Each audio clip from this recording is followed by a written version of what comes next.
is not one that can be guaranteed, but it is very unfortunate what has transpired here. And I don't know, to both my guests here, whether the Constitution envisioned a situation where there's a split in the commission. I know 2017 wasn't easy either. You remember Rosalind Akombe, the then commissioner, left just before the fresh election on the 18th of October 2017.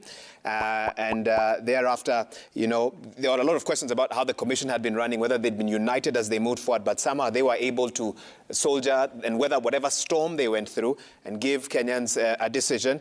But this time round, it seems that that will not be the case. What does the Constitution say about a split in the IBC, if that was ever a discussion, Bobby? I wanted to give that dynamic in terms of the optics, that the four commissioners, if I'm not wrong, are the newly appointed commissioners, the ones who came into office September 2021, yeah, I believe? last year. Yeah. And so we're probably seeing that institutional, you know, split. But we, in terms of the constitutionality and legality of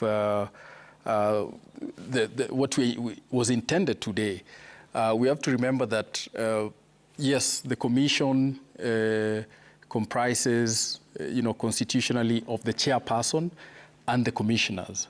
So there is the sense that the chairperson is an institution unto itself. And that's why when you look at Article 138(10) and why the chairperson is the national returning officer of the presidential election, it does give that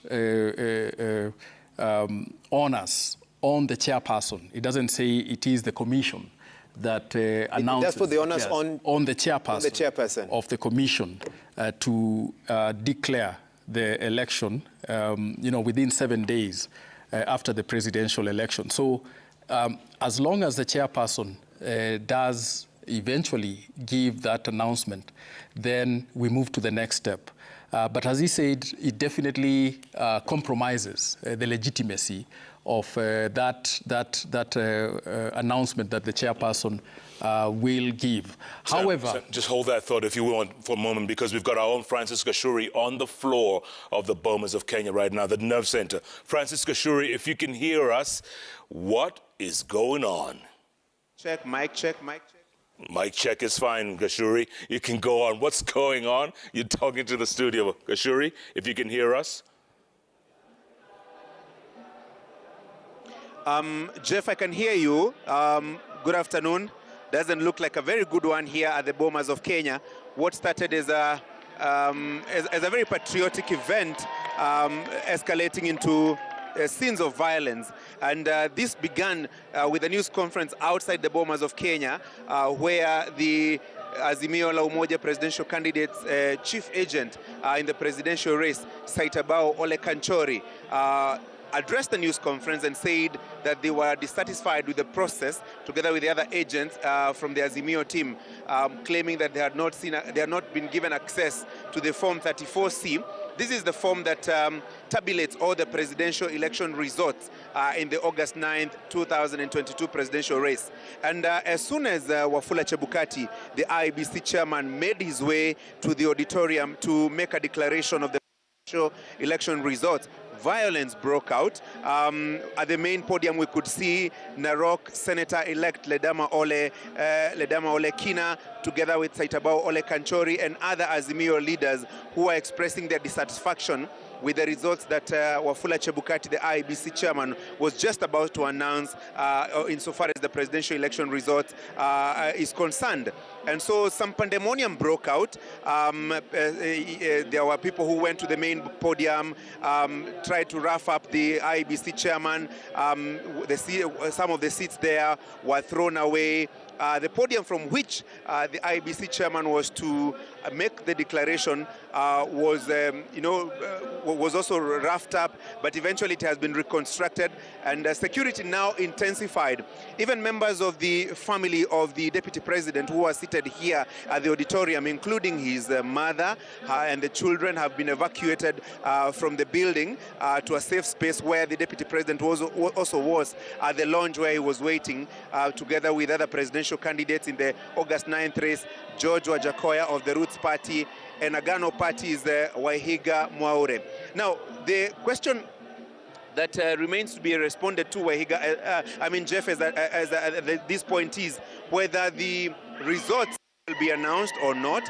We understand that the IEBC chairman, Wafula Chebukati, is still within the precincts of the Bomas of Kenya, and security arrangements being made.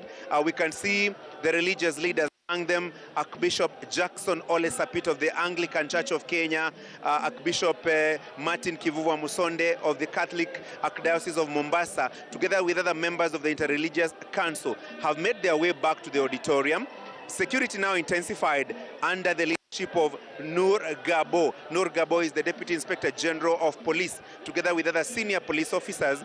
A contingent of General Service Unit officers came in and restored calm. What we now wait to see is whether IEBC Chairman Wafula Chebukati will come back here and make the declaration insofar as the presidential election result is concerned. Remember, Jeff, also 4 commissioners of IEBC, Vice Chair Juliana Huonge Cherera, Commissioner Francis Wanderi, Commissioner Irene Cherop Masit, Justice Nyaya, went and addressed the conference in a hotel where the disputed results that are just about to be declared by IEBC Chairman Wafula Chebukati, claiming that the process of valid verification here at the Bomas of Kenya was opaque and would not be part of the results that are just about to be announced. So tense moments here, Jeff. The choir, the NHIF choir, together with the Muungano choir, continues to build a patriotic song, maybe to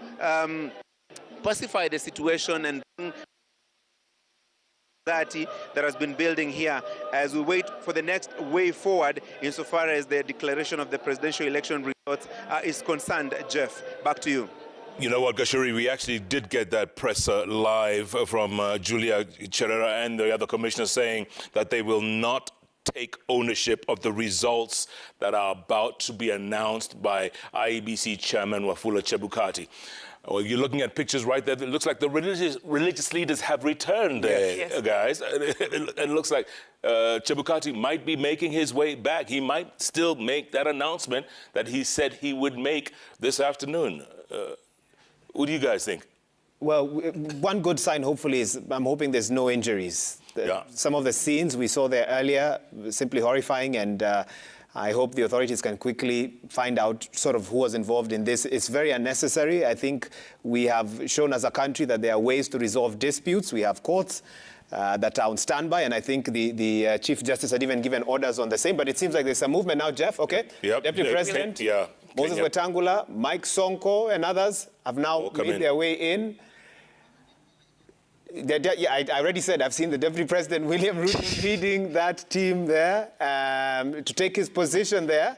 I think someone in the gallery didn't quite hear me a bit earlier on. And of course, the Kenya Kwanza UDA candidate. I guess, Jeff, we are now waiting for the 3 commissioners. That's right. Because they are the only ones. And it's only Wafula, actually. Article 138, subsection 10, right? Stipulates the chairperson of the IEBC shall announce the president-elect.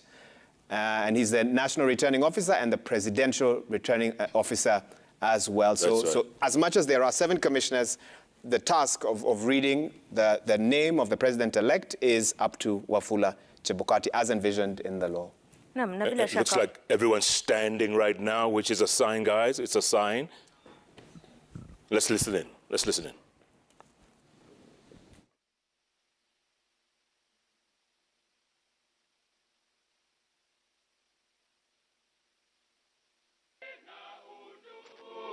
Amani na uhuru, raha tupate na ustawi.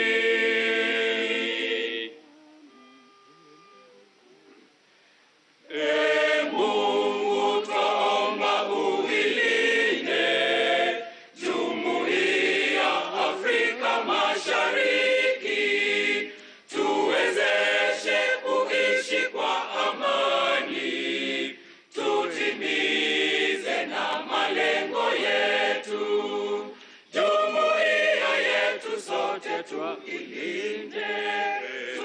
tuwajibike.